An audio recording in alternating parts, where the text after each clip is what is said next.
Dans le moment que la campagne électorale était finie, ils ont continué la campagne sur TikTok, qui a multiplié de centaines de fois le message des campagnes et qui a créé une hystérie collective en faveur de M.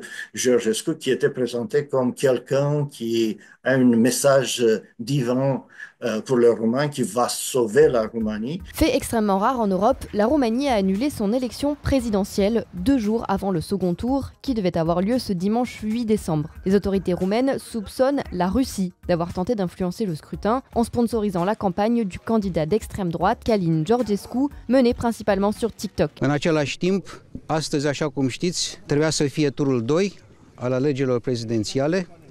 Acest vot a fost anulat. Și, practic, anulând democrația, ni se anulează însăși libertatea noastră. La Cour constitutionnelle a décidé d'annuler parce qu'elle a constaté que dans tout le moment, campagne électorale, jour de vote et après, c'était une action qui était dissimulée, mais qui était vraiment très puissante. Quelques jours avant le second tour, les services de renseignement ont déclassifié des documents étayant des accusations sur le rôle de TikTok et de la Russie dans la campagne de Georgescu. Selon les services secrets, près de 25 000 comptes TikTok associés à la campagne de Georgescu sont devenus extrêmement actifs 2 semaines avant la date du scrutin. Plusieurs enquêtes ont été ouvertes, dont une pour absence de déclaration des fonds de campagne. Călin Georgescu n'a déclaré aucune dépense de campagne, alors que les services secrets auraient identifié des paiements de plusieurs centaines de milliers de dollars versés à des internautes ayant contribué à promouvoir le candidat. C'était vraiment très clair après que mercredi, la présidence a publié,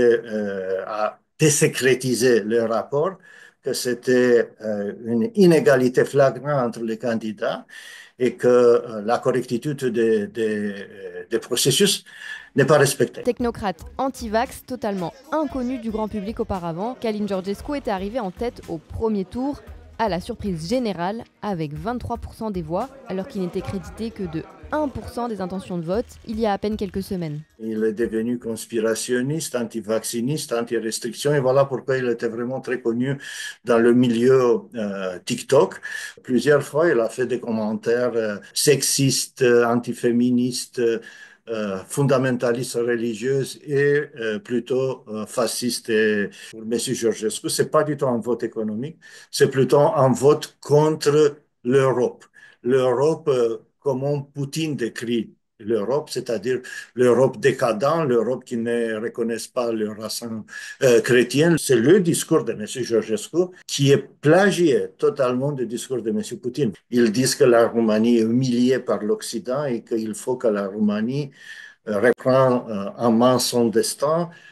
Et si son destin est dehors de l'Union européenne et de l'OTAN, voilà, c'est très bien. Il considère que Poutine est un grand leader qui aime sa patrie, voilà, un patriote comme lui. Le candidat d'extrême droite a jugé la décision d'annuler les élections d'illégale et a appelé les Roumains à quand même se rendre dimanche devant les bureaux de vote malgré l'interdiction.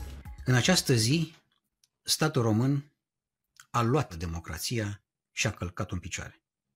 Decizia Curții Constituționale de astăzi reprezintă mai mult decât o controversă juridică. Ea este practic o lovitură de stat oficializată.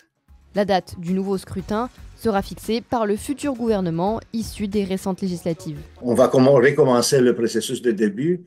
Il faut avoir un nouveau gouvernement, un nouveau calendrier électoral. Il y a 60 jours pour les élections. Ils peuvent se représenter, mais je ne suis pas sûr que la Cour constitutionnelle va accepter ça.